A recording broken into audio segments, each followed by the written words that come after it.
दर्शकों, आज हमारे साथ हैं श्रीमती सुमित्रा अहलावत जी, जो कि एक विजुअल आर्टिस्ट है। और आप लोग तो जानते ही हो कि हम लोग हमेशा विजुअल आर्टिस्ट को बुलाकर उनसे उनकी पैशन जर्नी जानते हैं। तो चलिए मिलते हैं मैम से और करते हैं उनसे बहुत सारी बातें। सुमित्रा जी, आपका बहुत बहुत स्वागत है हमारे शो पर, दिल से स्वागत है। नमस्ते अंजलि जी। मेरा आप सबको, अंजलि जी को और सब देखने वाले को, दर्शकों को मेरा बहुत बहुत नमस्ते। बहुत सुमित्रा बहुत जी, नमस्ते। और बताइए दिल्ली के क्या हाल चाल है? अब दिल्ली सुना है कि कुछ शांत हो रही है। पहले थोड़ी अशांति थी, कोई ज्यादा ही गड़बड़ थी। तो खबरों के माध्यम से जो पता चलता है उसके हिसाब से अब दिल्ली अपने रंग में आ रही है। जी जी जी। अब काफी कुछ ठीक सुनने में आ रहा है खबरों के हिसाब से। तो सुमित्रा जी, मैं जरूर आपसे पूछना चाहूंगी कि जैसे विद ड्यू रिस्पेक्ट, मतलब ये आप जो एक आर्टिस्ट, आपको पेंटिंग वगैरह का जो शौक है, ये शुरू कैसे हुआ? हम जरूर चाहेंगे कि आप थोड़ा अपने फ्लैशबैक में अपने बचपन की कुछ यादें हमारे साथ शेयर करें जो पेंटिंग से रिलेटेड हो। जी।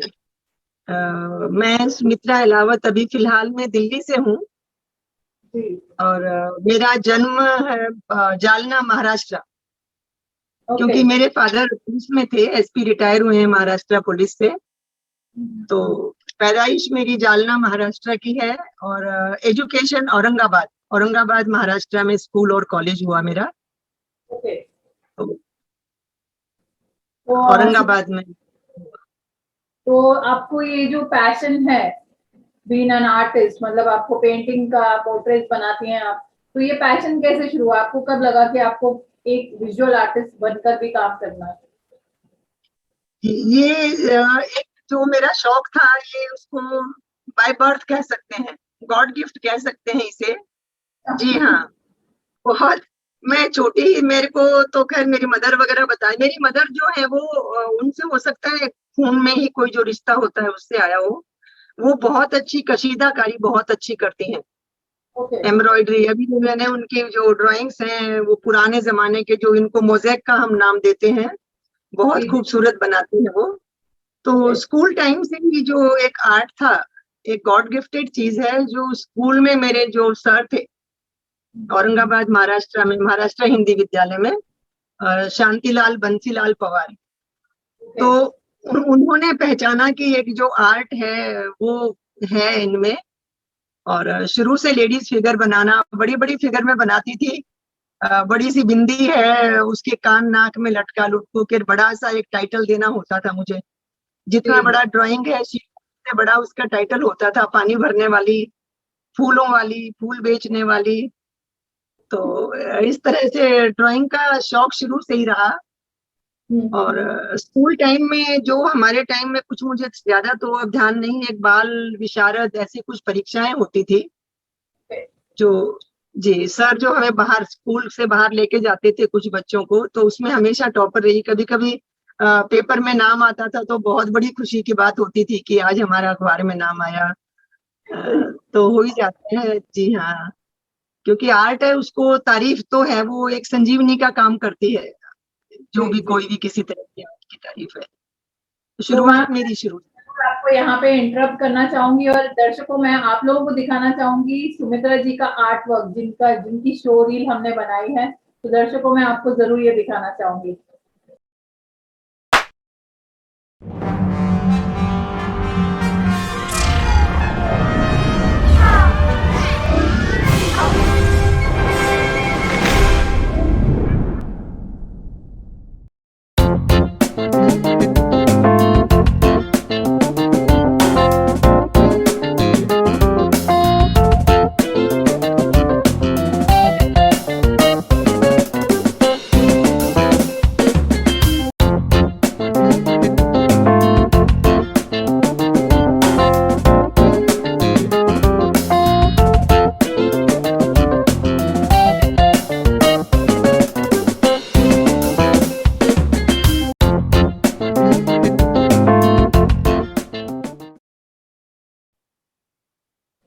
तो सुमित्रा जी, जो हमने अभी शो रील में देखी, मतलब आपने जो अभी बताया था कि आप ऐसे बड़ी बिंदियां लगा के फ्लावर्स का, तो बहुत ही अच्छा ये बोलते हैं ना कि जो एक कॉम्बिनेशन बनके जो पोर्ट्रेट बनते हैं बहुत अच्छे लग रहे थे। तो हम जरूर आपसे पूछना चाहेंगे कि मतलब आपको जैसे हम कभी भी कोई अगर पैशन हम फॉलो करते हैं तो हमें लगता है कि हाँ मुझे ऐसा करना अच्छा लगता है, वैसा करना, तो वो प्रेरणा कहाँ से मिली आपको?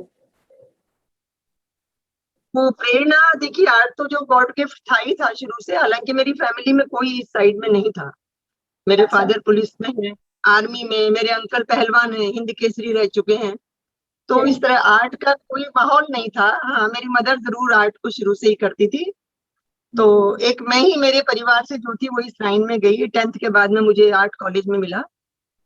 तो अ, एक पैशन यानी एक आर्ट आपकी जरूरत होती है, जी जी एक जी। जॉब और एक खुशी के लिए ना होके आर्ट एक जैसे लाइफ स्टाइल सी बन गई उस टाइम।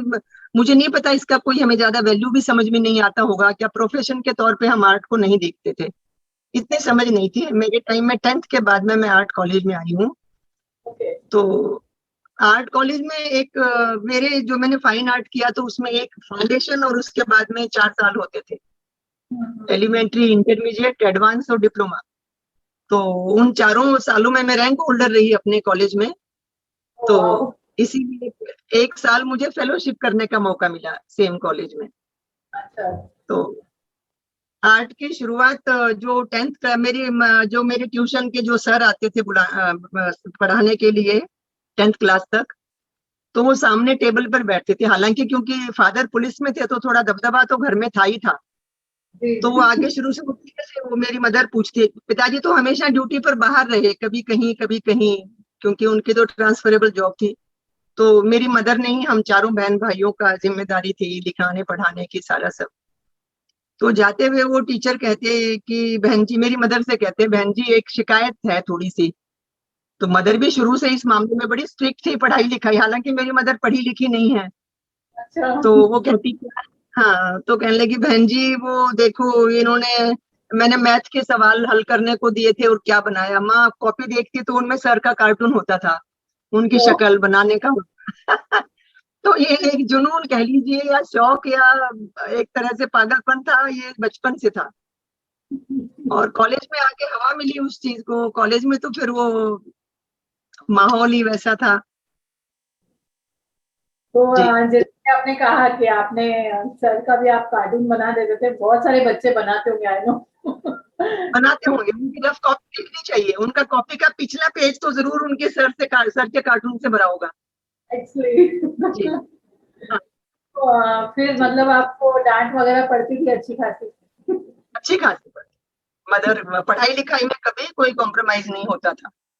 डांट खा खा के पले बड़े हैं ना, तो अभी तो इसलिए वो दबंगई काम आ जाती है ना अभी भी। पढ़ाई लिखाई के मामले में कोई एक्सक्यूज नहीं होता था। सही बात है। जी, जी। लेकिन आपको देख के लगता नहीं कि आप इतना डांटती होंगी किसी को? मैं डांटती नहीं होंगी, नहीं नहीं, मैं नहीं डांटती हूँ किसी को, डांटने की जरूरत ही नहीं पड़ी।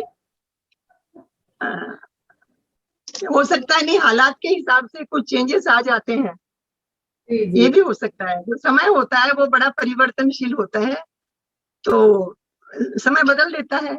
अब 60s के हो गए हैं, अब डांटने वाला नेचर कहाँ रहेगा। सही है। सुमित्रा जी, जरूर मैं आपसे पूछना चाहूंगी कि आप ट्रेन्ड आर्टिस्ट है, आपने कॉलेज में फाइन आर्ट में डिग्री की है, तो उसके बारे में आपका कैसा एक्सपीरियंस रहा कॉलेज में? मेरा कॉलेज का एक्सपीरियंस, मैं कहूँ ना, गोल्डन दिन थे अंजलि। जी कॉलेज के दिन जो थे वो इतने, एक ऐसी याद थी, मेरे कॉलेज का नाम था शासकीय कला महाविद्यालय। वो अब तक यदि किसी से, किसी के मुंह से या कोई कमेंट्स में फेसबुक पर जो शासकीय कला महाविद्यालय का कोई भी स्टूडेंट या जी। कोई भी टीचर सामने आता है तो मैं उसी जगह पर पहुंच जाती हूँ। वो आज तक मैं कॉलेज गर्ल से मैं अपने आप को बाहर नहीं निकाल पाई हूँ। यादें ताजा हो जाती है। जी बिल्कुल, कॉलेज में 6 साल थे मेरे, क्योंकि 5 साल तो फाइन आर्ट के और 1 साल फेलोशिप का। तो जी। वो जो 6 साल थे वो जिंदगी के सबसे सुनहरे दिन थे। एक्चुअली। कॉलेज में हर तरह की एक्टिविटी में भाग लेना होता था, स्पोर्ट्स में मेरा अच्छा था, म्यूजिक में, बजाने में, गाने में, उस टाइम पर यानी कि हर तरह से ऑलराउंडर के तौर पे पहचान थी। जी, हम जानते हैं कि आप म्यूजिक बहुत अच्छा बजाते भी हैं, तो आज हम जरूर वो कला भी देखने ही वाले हैं आपकी। अ, वो कला तो शायद मैं अभी उसके तार वार बहुत ढीले हो गए हैं, तो वो तो थोड़ा सा मुश्किल हो जाएगा। वो कई आप दिनों हमें से छेड़ा नहीं है मैंने इसको ना। जी जी, आपके हम लोग शो रील में हमने जो आपको बैंजो बजाते हुए देखा है वो भी बहुत अच्छा है। बहुत बार आपके स्टेटस भी मैंने चेक किए। मतलब ये जो जी एक होता है, जो एक ये अंदर से अपने आप म्यूजिक मतलब अपने आप में एक एंजॉयमेंट होता है एक्चुअली। जी जी जी जी।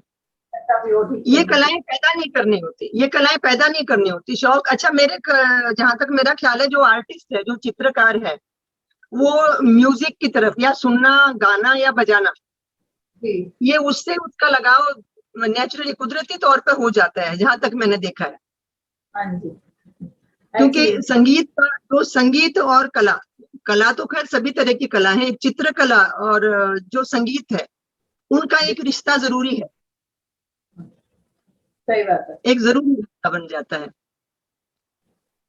सुमित्रा जी, मैं जरूर आपसे पूछना चाहूंगी ये चीज के, जैसे आपने एग्जीबिशंस में जब पार्ट लेना शुरू किया होगा तो वो आपका एग्जीबिशंस वाला जो आपने इवन काफी जॉब्स भी की है, मतलब आप, मैं कहूंगी कि आप थोड़े से ऑलराउंडर टाइप हो, आपने बहुत सारे काम किए। तो वो जी किस तरह, ये इस बारे में भी हम जरूर जानना चाहेंगे कि ये आपकी जिंदगी का ये जो फेज था, सफर था, वो कैसा था। जी। कॉलेज में तो खैर हर तरह का था। कॉलेज में स्पोर्ट्स में तो मतलब तकरीबन हर स्पोर्ट्स में होती थी। और मुझे याद है, हमारे एक डीन होते थे, वसंत परब सर नाम था उनका। ये शायद फाइनल ईयर की बात है, जो एनुअल फंक्शन वगैरह चलते हैं, तो पूरा सब स्टाफ बैठा हुआ था, तो सर ने कहा कि अगला नाम को सुमित किन्हा, सुमित किन्हा। क्योंकि मेरा शादी से पहला नाम सुमित था, सरनेम किन्हा। तो प्राइज लेने के लिए जा रहे हैं, जाके सीट से उठ के हमें जाना पड़ता था सारा सब उधर तक, आगे वो अनाउंस हो रहा है, कभी बैडमिंटन है, कभी डिस्कस थ्रो है, जो भी कोई था गेम। तो बार बार नाम आए सुमित के नाम है, फिर आके अपनी सीट पर बैठ जाऊं। तो जो सर जो खड़े हुए थे, जो प्राइज डिस्ट्रीब्यूट करते हैं, एक तो नाम अनाउंस करते हैं, और एक दूसरे सर जो थे, वो उनको कह रहे हैं कि किन्हा, तो इतने थाम, कि किन्हा तुम यहीं रुको, बार बार तुम्हें फिर बुलाना पड़ेगा ये अगला प्राइज लेने के लिए, तुम यहीं रुको। तो हर चीज में अच्छी टॉपर रही हूँ। और कॉलेज में तो जहां तक था, एक नाना के नाम से मशहूर थी मैं, नाना। ओके। हाँ, मतलब एक सॉलिड वाला सा रोल होता था, हर चीज में पार्ट लेना। अच्छे ग्रुप थे, बहुत हेल्दी माहौल था उस टाइम का हमारे कॉलेज में। हमारे टीचर्स भी जो थे, लेक्चरर्स थे, सब थे, वो भी हर चीज में पार्टिसिपेट करना, सिर्फ एक आर्ट का ही माहौल ना होकर, उसमें गेम भी होते थे, म्यूजिक का भी था, स्पोर्ट्स भी थे। एनुअल फंक्शन में जो होते थे प्रोग्राम, मेरा बेंजो होता था, बेंजो पर मैं होती थी हमेशा। और दूसरे जो बच्चे होते थे हमारा दूर तक, क्योंकि उस टाइम इलेक्ट्रॉनिक बेंजो वगैरह था, वो मैंने पहली बार ही देखा था। मैंने 80 में पास आउट किया। तो उस टाइम पर भी जो होता था वो अच्छी धूम थी। पूरा सिटी चौक होता था, मेरा कॉलेज था आमबाग, तो अपने शहर से बाहर निकल के औरंगाबाद में।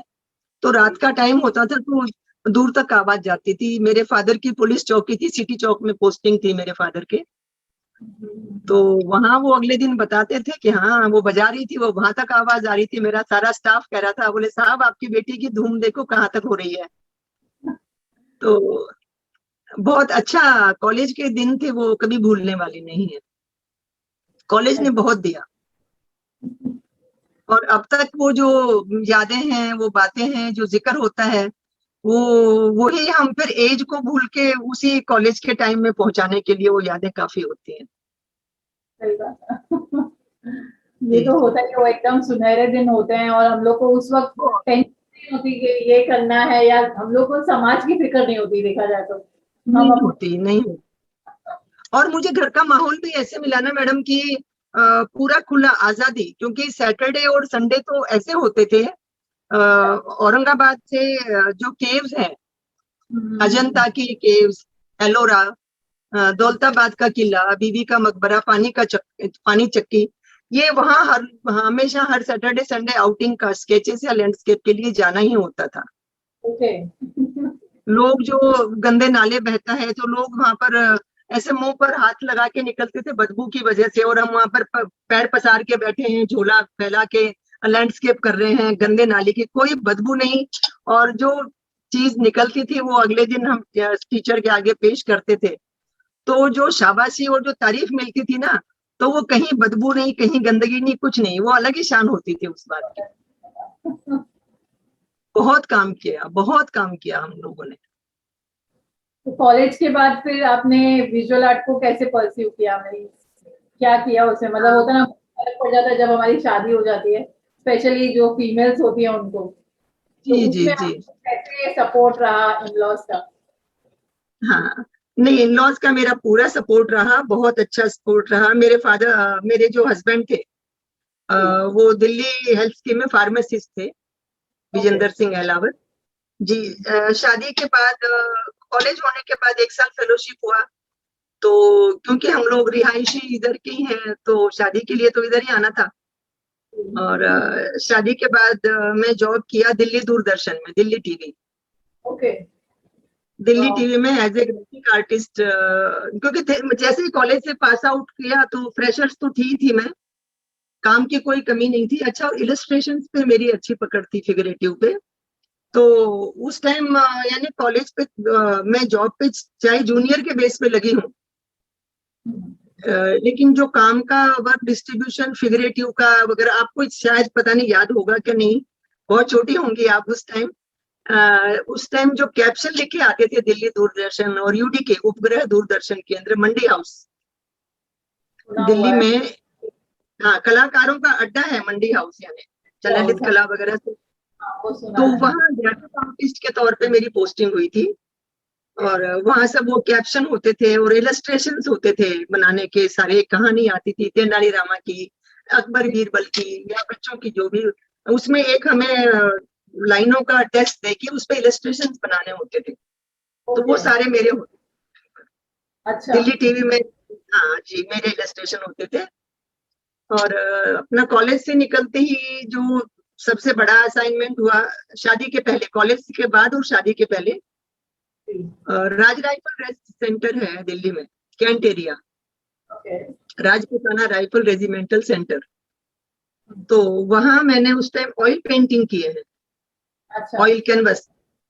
जी हाँ, एक वो कैंट एरिया है, तो एक ब्रिगेडियर नंदन धवन होते थे, ओके। तो हम पालम में रहते थे, तो वो ढोलक वहां जो कैंट एरिया में अपने कोठी था उनका बंगलो, अच्छा। उस पर बुलवा के वो वहां पेंटिंग करवाते थे। पूरे बड़े 6-6 फीट के कैनवस होते थे, और जोश था नया और हाथ में अच्छी पकड़ थी, और उसी तरह का स्पेशलाइजेशन था। शुरू से पोर्ट्रेट में, लाइफ में मास्टरी थी हाथ में, तो वहां मैंने काम किया। अभी भी वो कैंट एरिया में लगी हुई है मेरी पेंटिंग्स, और कुछ पेंटिंग गई है फिर वो यूडीके से जो सेंटर था इनका, दिल्ली का, जयपुर, रायपुर, मुजफ्फरपुर का जो कैंट एरिया, वहां गई हुई है। दिल्ली टीवी मंडी हाउस में किया। उसके बाद एनसीईआरटी और एससीईआरटी, आपने नाम सुना होगा, national council territory of Delhi का, जो बुक सिलेबस की बुक। जी जी, जी, एनसीआर। वहाँ बुक इलस्ट्रेटर के तौर पे काफी काम किया मैंने। और फ्रैंक ब्रदर्स नोएडा पब्लिकेशन में मैंने काफी काम किया। काम मैंने सारा फ्रीलांसिंग का किया जी। और दिल्ली में उस टाइम किरण बेदी जी होती थी, police commissioner, traffic police incharge थी, शायद सभी नाम जानते होंगे किरण बेदी जी का। तो हाँ, बहुत ही पसंद है मुझे। उनके साथ मैंने काम किया है प्रगति मैदान में जी। अच्छा। अ, जी, वो दिल्ली ट्रैफिक पुलिस पेवेलियन था प्रगति मैदान में, वहाँ एक वॉल पेंटिंग थी बहुत बड़ी सी, उसमें एक सीन बनाना था जी। और किरण बेदी जी की मुझे तारीफ मिली, मुझे सबसे बड़ी बात, जो पेमेंट तो हुआ ही तो हुआ, और उन्होंने मुझे HMT की एक वॉच दी उस टाइम पर।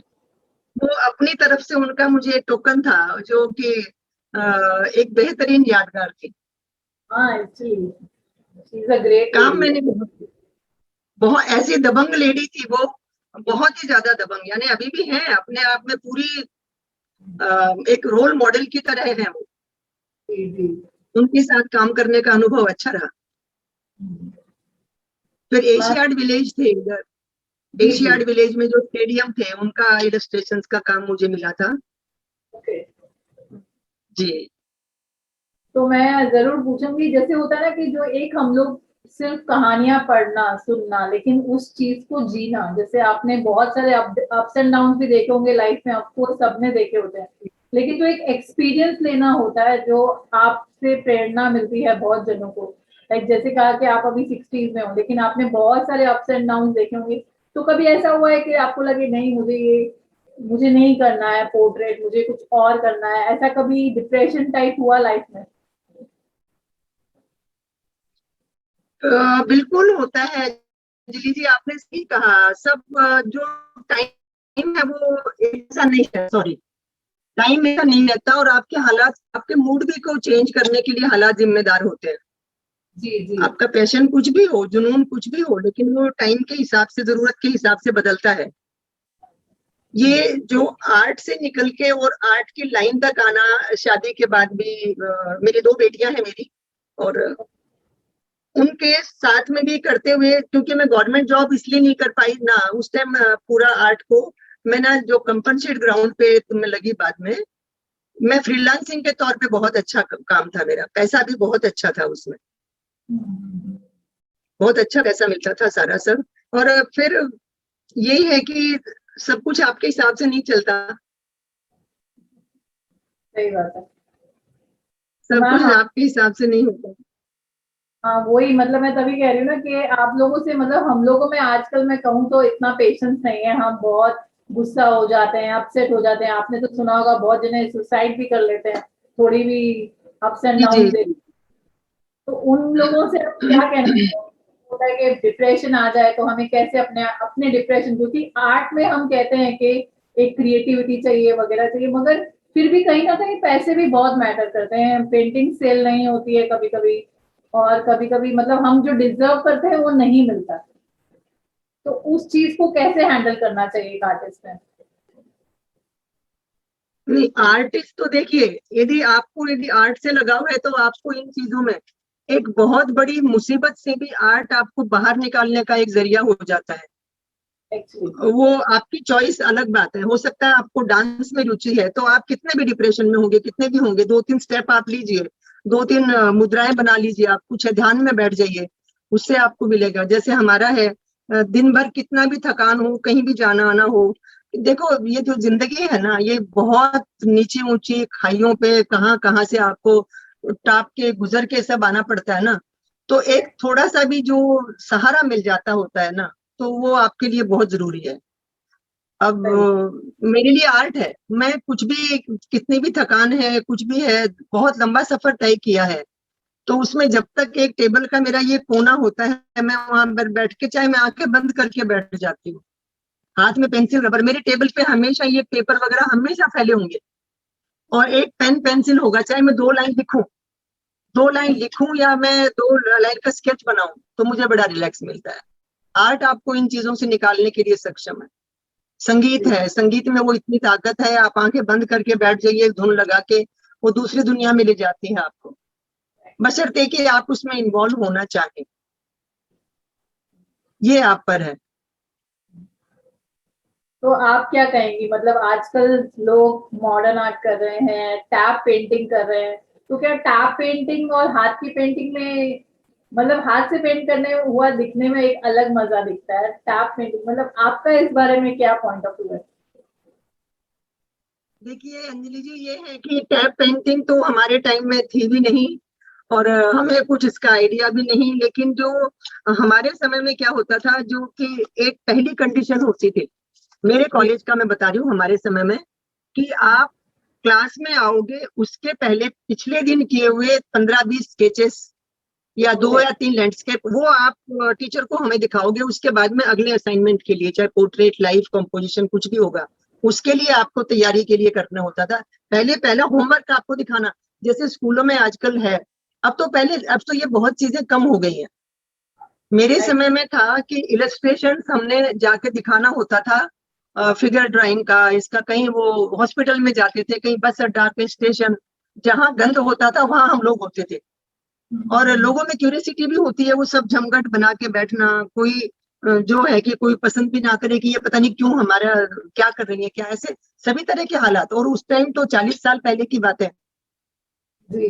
तो जो हम लोगों ने प्रैक्टिस की है, जो सारा रियाज होता था हमारा लोगों का, हमारी आदत अब तक भी है वो, अच्छा। जो उस टाइम का जो रियाज होता था वो अब तक वो रियाज चलता है। सही बात। और आजकल के बच्चों में क्या है, आपको एक कोई चीज ढूंढनी है, आपको दूर नहीं जाना, आप गूगल सर्च, गूगल आपको एक मांगो 10 देगा।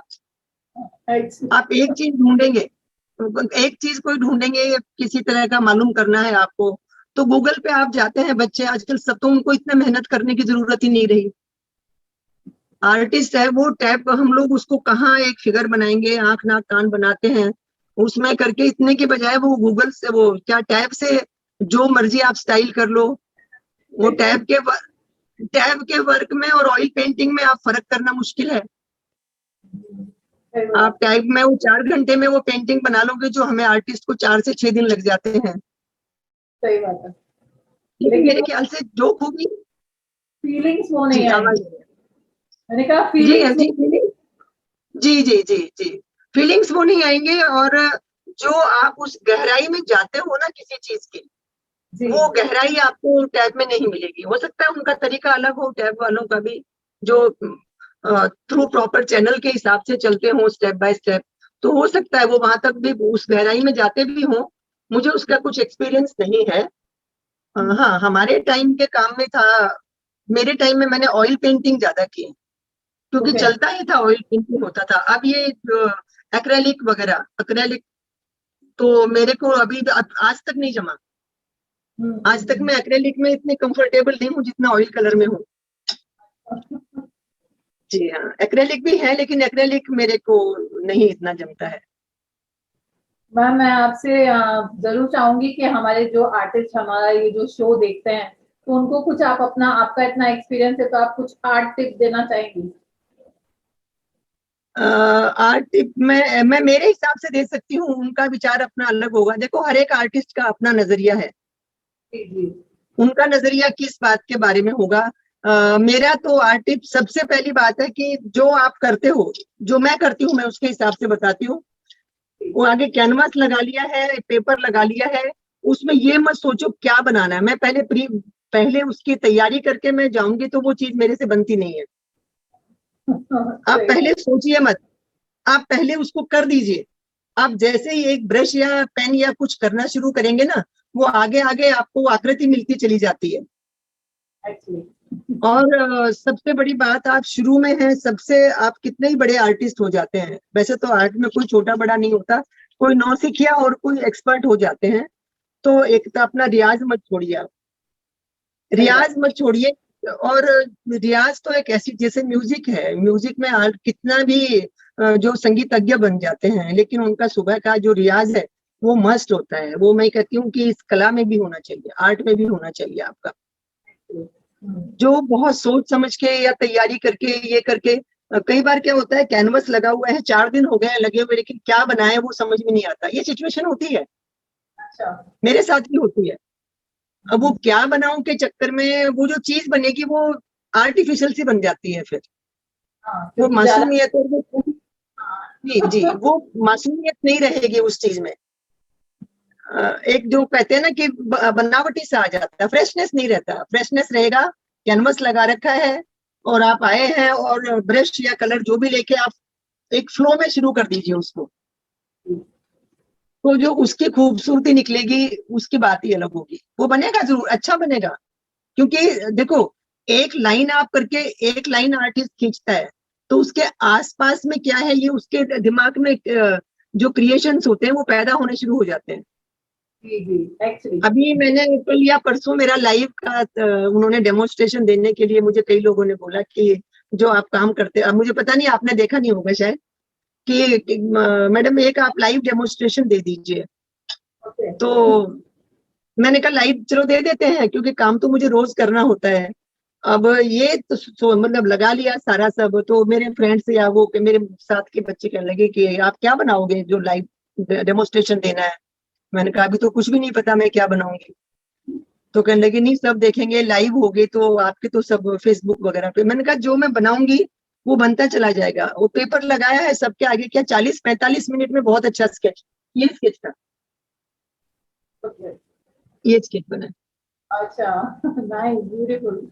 मतलब कि पहले सोचा हुआ जो काम होता है ना, उसमें थोड़ा सा फिर वो बनावटी सा आ जाता है। ये मेरे विचार है, हो सकता है कोई पहले सोच के कोई प्लानिंग करके करे, वो ज्यादा अच्छा बनता हो। तो टिप यही है कि एक तो ये चीजें गॉड गिफ्टेड है, मैं मानती हूँ इस चीज को। जी, जो अपनी उसको अंदर की ताकत को या अपने शौक को पहचान के आप उसको बस उसमें जुट जाइए, एक बार मेरे साथ आप भी शुरू ऐसे हो जाएंगे। ज्यादा प्लानिंग करूँ तो मेरा काम गड़बड़ हो जाता है। गड़बड़ होता है, बिल्कुल बिल्कुल। और कई बार हम क्या सोचते हैं कि अभी करना है करना है, अच्छा उसके बाद में कितनी तैयारियां भी कर लेंगे, जो होना होता है ना वो उससे कुछ एकदम से दूसरा हो जाता है, वो हटके होता है, और लेकिन और अच्छा होता है, बेटर हो जाता है। वो अच्छा हो जाता है। जी जी। मैम, हम आपसे मैं जरूर जानना चाहूंगी, जैसे कि मैंने सुना कि आपने इतने अच्छे से जॉब किए और अभी लेकिन लाइफ में आपने कहते हैं ना टर्निंग पॉइंट आया, जिस बारे में आप बताना, मैं जरूर चाहूंगी कि आप खुद उस बारे में बताएं ऑडियंस को। अंजलि, मैंने काम बहुत किया और जो चाहती थी वो किया।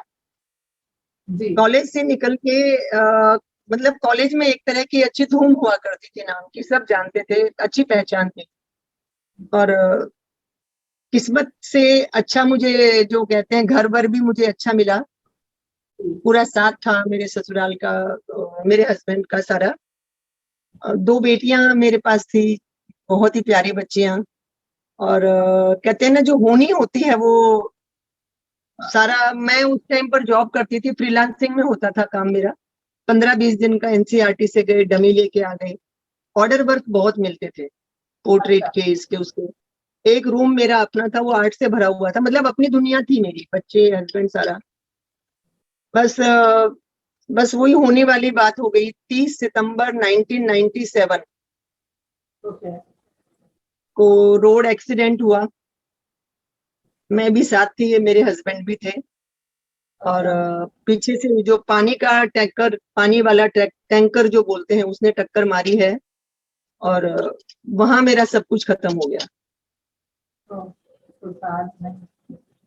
वहां सब कुछ खत्म हुआ। हस्बैंड की वहीं पर नहीं रहे हस्बैंड।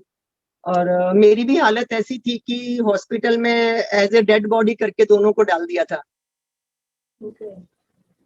तो वही सांसें थी, दूसरे हॉस्पिटल में ले गए और मुझे उस टाइम बताया भी नहीं। 13वीं के टाइम पर मुझे बताया गया कि ऐसे ऐसे हस्बैंड का ये हो गया है।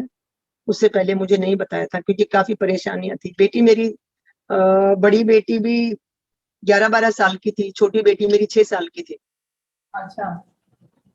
हाँ, तो सारा सब एकदम जिंदगी ने यू टर्न लिया, ना चाहते हुए भी मुझे फिर गवर्नमेंट जॉब पर करनी पड़ी हस्बैंड की जगह, कंपनसेट ग्राउंड पर। क्योंकि फ्रीलांसिंग में मुझे बाहर जाना, सारा सब करना मैं नहीं कर सकती थी। मेरी भी टूट फूट काफी हुई थी, रिब्स टूट गई थी, स्टिचेस थे सिर में, हाथों में वगैरह, सारा सब, मतलब शरीर का कोई हिस्सा था नहीं जो कि बचा। ट्रक के नीचे आ गई थी मैं काफी दूर तक। तो उसके बाद में गवर्नमेंट जॉब किया। गवर्नमेंट जॉब भी, जो भी डिपार्टमेंट मिले, वो सब आर्ट से दूर दूर तक का कोई रिश्ता नहीं था उनसे। पहले तो हॉस्पिटल में ही पोस्टिंग, जहाँ स्टाफ क्वार्टर में रहते थे वहां पोस्टिंग मिली। फिर फूड एंड सप्लाई में मिला। फिर कुछ टाइम सेल टैक्स में निकाला, trade and taxes, sale tax department. फिर एजुकेशन में, लेकिन एजुकेशन में भी फाइल वर्क था सब। और फिर अब लास्ट में 3 साल फिर हॉस्पिटल में। और उसके बाद 19 में मैं रिटायर हुई हूँ उस जॉब से। और रिटायर होने के बाद में फिर ये जॉब है, जो कि जो सब छूट गया था, जो एक तरह से जिंदगी थी, वो अब दोबारा से इसमें रिटायरमेंट के बाद ये काम किया 1 साल से मैंने। अच्छा, लेकिन मतलब होता ना कि आपको देख के कोई बोलेगा नहीं, कि होता ना मन में आपकी इतनी सारी बातें हैं। तो ये आपकी जो स्माइल है, रियली बहुत ही अच्छा लग रहा है। ये बहुत हिम्मत से। जी जी। I'm getting emotional. Okay, so लेकिन बहुत ही दाद दूंगी मैं आपकी हिम्मत की, के मतलब होता ना कि बच्चों को देखना, फिर उसके बाद फिर से बैक टू नॉर्मल आना ऐसे हालात से बहुत ही मुश्किल हो बहुत जाता है। मुश्किल होता है अंजलि, ये बहुत मुश्किल होता है। वो है ना, जिसपे गुजरती है वो जानता है। और मैं समझती हूँ कि इस जो हालात थे वो ऐसे हालात थे कि मैं सारा बयान भी नहीं कर पाऊंगी। उनसे बाहर निकलना, मैं माँ हूँ बच्चों की, लेकिन मुझे मेरी बेटी ने, बड़ी बेटी ने एक माँ बन के मुझे संभाला, क्योंकि मैं भी हॉस्पिटल में थी। वो छोटी बेटी 6 साल की, उसको कुछ समझ नहीं। तो हिम्मत है, मैं मेरी बड़ी बेटी को सारा इसका श्रेय देती हूँ, जो यहाँ तक लाने में मुझे और अपनी छोटी बहन को यहाँ तक लाने में उसने वो किया। अच्छा। कहने को बेटी, कहने को मेरी बेटी है वो, लेकिन कई कई बेटों से ज्यादा है, एक्चुअली कई कई बेटों से ज्यादा। आजकल है ही कि जो बेटियां हैं वो बहुत ही, जैसे मेरी भी 3 बेटियां हैं एक्चुअली, तो बेटियां तो है ही बेटों से बहुत बढ़कर, जो नहीं, साथ मेरी बेटी है अंजलि, बिल्कुल। जी जी। जी। और मैं कहूँ कि जो अब जब उस टाइम पर मेरी छोटी बेटी 6 साल की थी, अच्छा। और आज वो मेरी बेटी जो है वो एसबीआई में बैंक मैनेजर है, वाओ। छोटी बेटी। ग्रेट। और बड़ी बेटी जो है वो गवर्नमेंट स्कूल में पीजीटी है, पोस्ट ग्रेजुएट टीचर है। अच्छा। तो मुझे अभिमान है मेरी बच्चों पर कि मुझे उन्होंने मेरे से बड़ा बन के मुझे यहाँ तक लेके आए। सब कहते हैं कि मैंने बच्चों को पाला संभाला, ना, मैं अपनी बेटियों को श्रेय देती हूँ कि मेरी बेटियां मुझे यहाँ तक लेके आई हैं। और फिर वही है ना जिंदगी में, पहले एक थी तो एक से दो हुई हस्बैंड के साथ, फिर तीन, फिर चार हुए। समय ने पलटा खाया, फिर हम तीन माँ बेटियां रह गई। फिर अब मेरी बड़ी बेटी की शादी हुई, दामाद आया, वो एक बेटे की कमी पूरी की उसने। अब छोटी बेटी की शादी हुई, वो भी बहुत प्यारा बच्चा है। तो कहने को अब मुझे कोई कमी वाली बात नहीं है। उनके बड़ी बेटी के 2 बच्चे हैं, छोटी की एक बेटी है। तो मालिक ने वही भरा पूरा परिवार कर दिया। और अब रिटायरमेंट के बाद मुझे मेरे बच्चों का इतना सपोर्ट होता है कि मम्मी आपने जिंदगी में बहुत कॉम्प्रोमाइज किए हैं, सब कुछ किया, लेकिन अब आपकी लाइफ जियो। आपका, मेरी लाइफ यानी क्या, उनको पता है, आर्ट। जो जिंदगी थी मेरी वो बच्चों के लिए छोड़ना पड़ा था, कुछ जरूरत थी। वो ना पैशन जो है था वो टाइम के हिसाब से बदलता है, आपको बदलना पड़ता है। बल्कि मैं कभी गवर्नमेंट जॉब में तो करना ही नहीं चाहती थी। शादी के बाद में था, मेरा एजुकेशन था गवर्नमेंट जॉब, ड्राइंग टीचर की मुझे मिली हुई थी, मैं मिली पड़ी थी, करना चाहती तो, लेकिन मैंने नहीं करना था गवर्नमेंट जॉब। और किस्मत है वो गवर्नमेंट जॉब पे लेके आई। लेकिन और वो आपने अपना पैशन फिर भी एक जिंदा रखा, जो अभी आप फिर से होता ना, कहते हैं ना कि जो लेकिन अच्छे लोग हैं, उनका भगवान भी साथ देता है। तो अभी आप बैक टू नॉर्मल जब आए हैं तो वापस आप अपना आर्ट कर रहे हैं। और काफी बार मेरा होता है कि मैं फेसबुक पूरा कंप्लीट तो नहीं चेक कर पाती, लेकिन मैंने आपकी काफी आर्ट वर्क में देखती रहती हूँ इंस्टा पर और फेसबुक पर भी। तो आपका एक प्योरिटी झलकती है आपकी आर्ट वर्क में।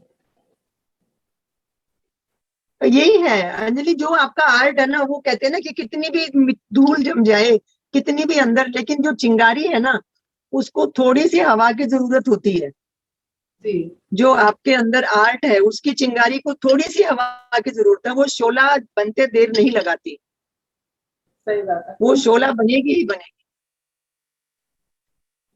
और मैं तो ये चाहती हूँ कि अभी जो अभी मेरा रिटायर हुई हूँ उसके बाद की जो ये सेकंड इनिंग शुरू हुई है आफ्टर 60 के, जो है ये वापस में, मैं अब मेरे बैक मैं काउंटिंग शुरू करती हूँ कि मुझे सब कहते हैं कि सुमित इतना 60 साल की एज हो गई है, तू कैसे सिटिंग देती है, कैसे क्या। मैंने कहा मैं 4-4, 5-5 घंटे सिटिंग देके भी फ्रेश रहती हूँ, क्योंकि मेरे हाथ में वो काम है जो मैं पसंद करती हूँ। एक्चुअली सही जो बात है। मेरी पसंद है वो मुझे फ्रेश करता है, वो मुझे बोर नहीं होने देता, वो थकाता नहीं है, थकान मिटाता है। अपने पैशन के लिए वर्क करना कभी हम थकते नहीं है, भले फिर हम 8 घंटे काम करें या 12 घंटे। देखो, जो आपका प्रोफेशन है ना और आपको पसंद नहीं है, तो उसमें आप 8 घंटे काम करके शरीर टूट जाएगा, आपका दिमाग थक जाएगा। लेकिन जो पैशन है आपका, वो करते करते आप एकदम से निखार आता चला जाता है। सही बात है। हाँ, और अब मेरे को ये 1 साल उसमें हुआ है काम करते, लेकिन जो ये कलाकार लोग पसंद करते हैं, तारीफ करते हैं काम की, तो एक नया जोश आता है कि हाँ वाकई में कुछ तो है। अभी भी वो सुमित कॉलेज वाली जिंदा है अभी, और कुछ करना है, जितना टाइम बचा है करना है। बहुत टाइम बचा है आपके पास और अच्छे से आप लाइफ इंजॉय करिए, स्माइल करते जी रहिए। जी। मतलब आपसे हम सबको बहुत प्रेरणा मिलेगी। Thank you, thank you. तो सुमित्रा जी, जैसे कि आपने कहा आप हमें बैंजो बजाकर तो नहीं दिखाने वाले, लेकिन आपसे आपको हम गाना गाए बगैर तो नहीं। अभी आपने हमें रुलाया, लाइट हाँ, नहीं करना। नहीं नहीं, मैं ये मेरी जो बातें, मेरे ख्याल से ये पहली बार मैं आपके शो में, वो ना अंजलि अरोड़ा का शो, यानी जो कहते हैं ना बंद किताब के पन्ने ना खोल दे वो अंजलि अरोड़ा क्या है, तो वो वाली बात हुई। ये बातें मेरी कभी जबान पे नहीं आई है, हालांकि पता सबको है, लेकिन जो ये जिंदा दिली बना के रखी है।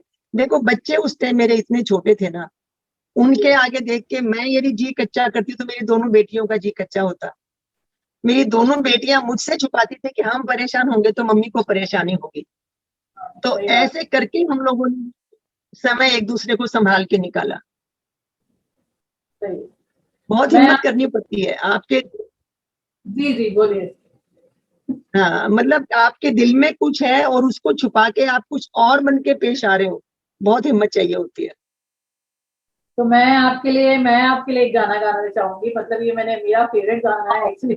जब मैं सैड होती हूँ और मुझे बनावटी हंसी करनी पड़ती है ना, तो मुझे ये गाना याद आता है। तो मैं ये आपको डेडिकेट करूंगी। हाँ मतलब आपकी लाइफ में ऐसा फेस आया होगा जब आपको दुनिया के सामने ऐसा रखना होगा, और भगवान ना करे ऐसा फिर से आए फेस। तो कहते हैं ना वो जरूर गाना, सुनाइए जरूर। तुम इतना जो मुस्कुरा रहे हो, हाँ, गम है जिसको छुपा रहे हो। तो ये पूरी वाह तरह वाह, से बहुत, ये बिल्कुल अपने को सटीक बैठता है, कई बार ये गाना बहुत सटीक बैठता है। क्योंकि बहुत बार ऐसे होता है। मैं आपको अपना एक्सपीरियंस, आपने इतना बताया, मैं भी जरूर बताना चाहूंगी कि हमारी शूट है, हमें कैमरा के सामने कुछ रोल करना है, मगर मन में कुछ और चल रहा है, लेकिन हमें कैमरा के सामने एकदम एक्शन में अपने बैक टू मूड में आना पड़ता है। तो तब मैं जी अपने आप गाना अपने आप को ये गाना सुनाती। तो आज आपको मैंने डेडिकेट किया ये गाना। बिल्कुल बिल्कुल, ये लाइफ वाकई में है। जी। बिल्कुल, बहुत बहुत वो सही बात है, रंगमंच है। ये जो दुनिया नाटक है उसका रंगमंच में वो आप और हम जो रोल करना है, वो फर्क नहीं पड़ता आप घर से कितनी परेशान हैं, आपको रोल मिला है, आप हंसोगी तो हंसना है आपको। अब ये आपकी खूबी है, ये कलाकार की खूबी है कि उसको कैसे हंसी पेश करता है कि सबको सच्ची लगे, किसी को झूठी ना लगे, वो बनावटी ना लगे। हाँ, यही बात है, जिंदगी में बहुत फेज आते हैं, बहुत फेज। लेकिन मेरी खुशकिस्मती ये रही है कि जो लोग मुझे मिलते गए हैं, जी। कभी जॉब की नहीं थी और जॉब करने की हालत भी नहीं थी, लेकिन जरूरत थी। तो जो लोग मुझे मिले हैं, जो साथ का मुझे स्टाफ मिला है, वो ऐसा मिला है कि मुझे महसूस नहीं होने दिया। सही बात है। और उसके उस बाद तो जी जी, ये बहुत सहारा होता है, बहुत जरूरी होता है आपके लिए चीज, ये कि आपको कोई साथ देने वाला हो। सही बात है। तो अभी हम आपका वेट करें। हमें आपसे भी एक सॉन्ग तो सुनना ही है। आपको जुर्माना देना है हमें बुलाने का। अंजलि, मैं कभी किसी टाइम तो बहुत अच्छा गाती थी, लेकिन अब तो फटी बांस हो रही है मेरी आवाज, आप सहन कर पाओगी? मुझसे तो अच्छी होगी। नहीं नहीं, आपकी आवाज तो बहुत अच्छी प्यारी आवाज है। दरअसल मैं अभी जो कुछ जो थोड़ा बहुत ड्राइंग करती हूँ ना, तो उसमें जो किसी के कमेंट्स के लिए या कोई अपनी बात कहने के लिए जो दिल की बात लिखी जाती है, वो एक शायरी का सा रूप ले लेती है। जी। तो आप कहो तो गाने का ही वो ना हो तो 2 लाइन गाने की गा के मैं कुछ लिखा हुआ आपको मैं सुनाती हूँ। जरूर जरूर। तो मैं लिखा हुआ सुना, क्योंकि जो चीज होती है ना, एक तो आप लिखना है इसलिए लिखते हो, तो वो तो लेख हो जाता है। जो दिल में आई बात वो अपने आप वो कुछ कोई शायर बन जा शेर बन जाता है, या कोई कहावत बन जाती है, एक कविता बन जाती है, वो नहीं पता, लेकिन आप कहो तो मैं सुनाती हूँ। जरूर जरूर, हम सुनना चाहेंगे। जी, मैं कुछ लिखा है, 2-3 लाइनें मैं आपको सुनाती हूँ। जी लाइनें एक ये लिखा था मैंने, ये अपने जो फेसबुक के मेरे दो दोस्त हैं जो मुझे यहाँ तक लेके आए हैं ये। जी मेरी वो दुनिया दी तूने जिसका बाशिंदा हूं मैं, वो डाली दी तूने जिसका परिंदा हूं मैं, कोई गुस्ताखी न करना ए मदमस्त हवाओं, हर एक पत्ता पत्ता वाकिफ है वफाओं से मेरी, कहीं तू फिराक में है कि बहका देगी इन्हें, इन्हें मुझ पर और मुझे इन पर है उतना ही एतबार, जिस्म और जान का एक दूजे पर होता है जितना। तो ये मेरे सब कलाकार साथी जो हैं ये मुझे तारीफ करके और वो यहाँ तक जो लेके आए, मेरा हौसला अफजाई करके उन्होंने किया है। ये है कि माना कि आसमां बहुत दूर है अभी, हम कौन सा हार मानने वालों से हैं, पंख फड़फड़ाए ही हैं अभी तो, आने दो मौसम को जो कोई भी हो, घटा और धूप से भी निपटेंगे और नापेंगे आसमां भी, डर हालात और घटाओं और धूप का नहीं है, डर हालात और घटाओं और धूप का नहीं है, विश्वास अपने पंखों की परवाज पर ज्यादा है। क्या बात है। बहुत ही मतलब इंस्पिरेशनल, आपने एकदम होता ना मोटिवेशनल वो लिखी हुई है पोयम्स, और अच्छे लाइनें हैं। ये हर चीज में, ये मेरे हर चीज में शायद इसलिए है क्योंकि 97 के बाद जिन हालातों से जो थपेड़ों में कहते हैं ना कि तबके जो निकले हैं, शायद ये उसका असर होगा। एक्चुअली एक आपका नेचर बन जाता है, जो हालात में आप निकले हो, जो सरकमस्टांसेस होते हैं उनसे निकलने में, और जो देखो परिस्थितियां हमेशा आपके साथ नहीं होती है, सही बात है।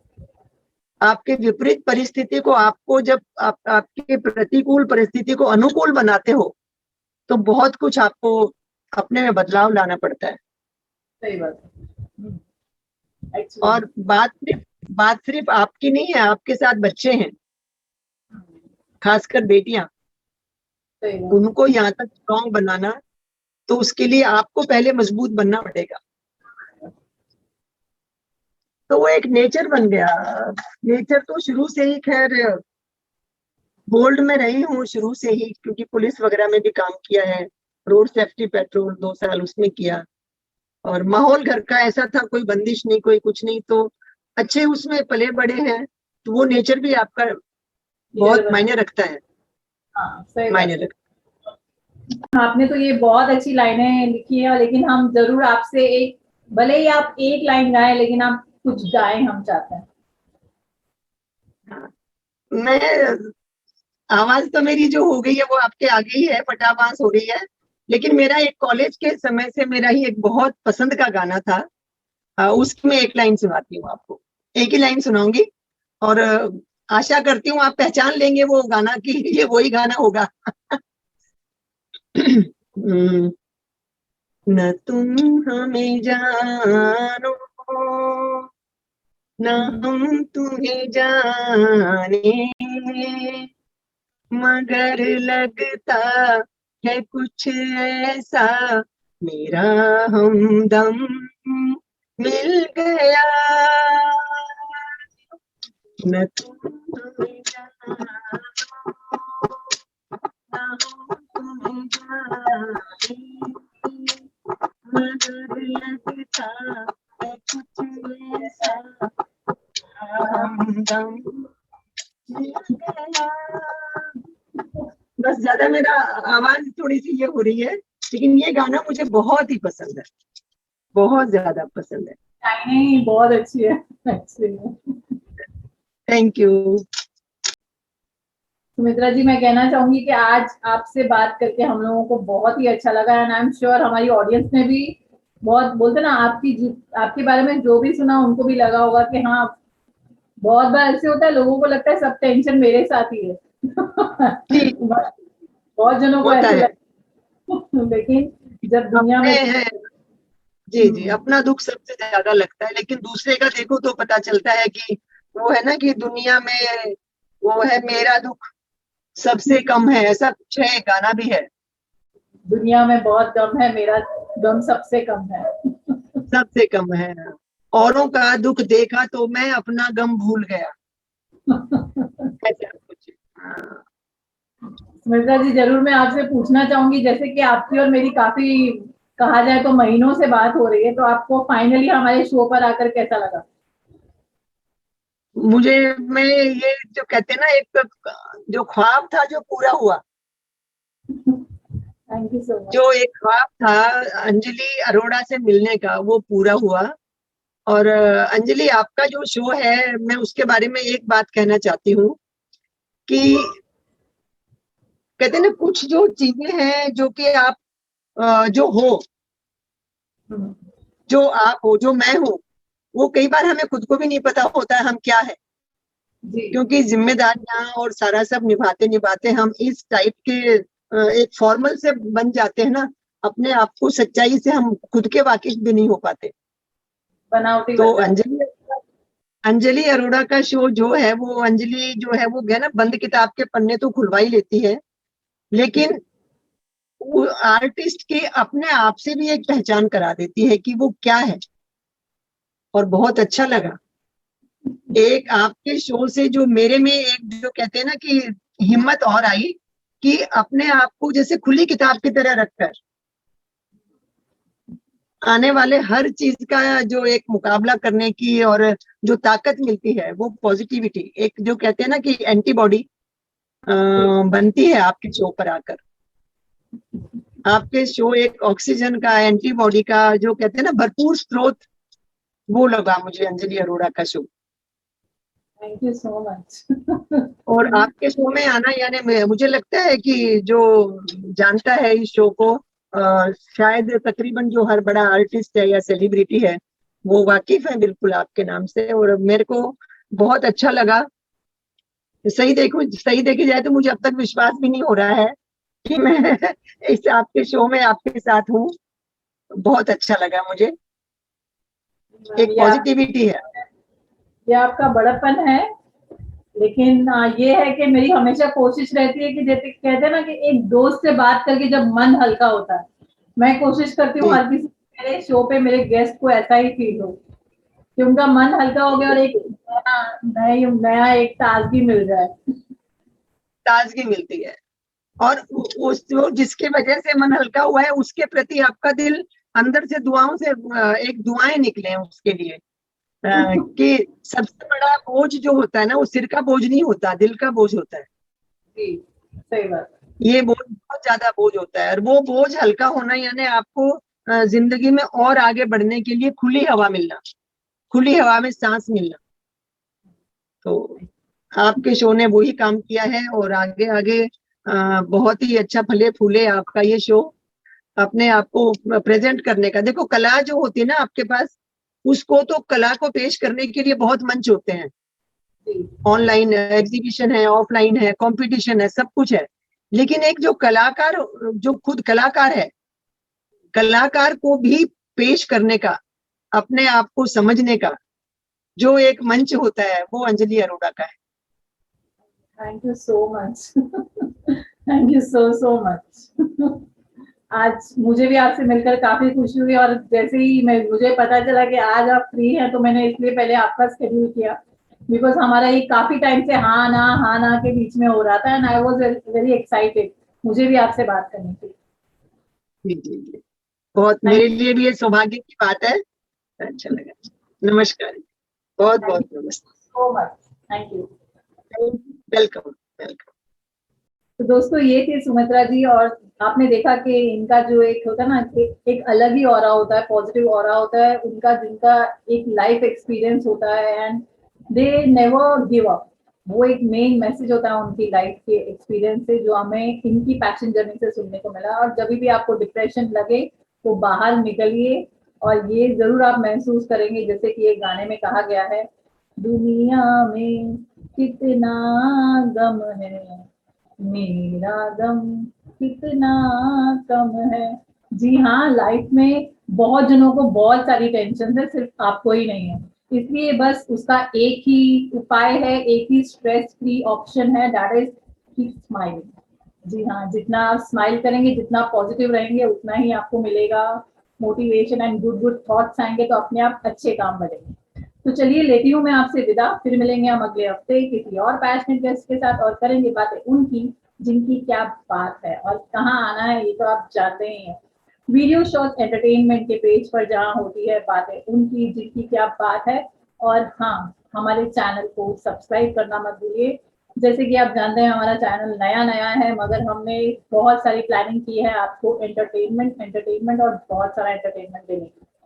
तो बस अपना ध्यान रखिए। बाय।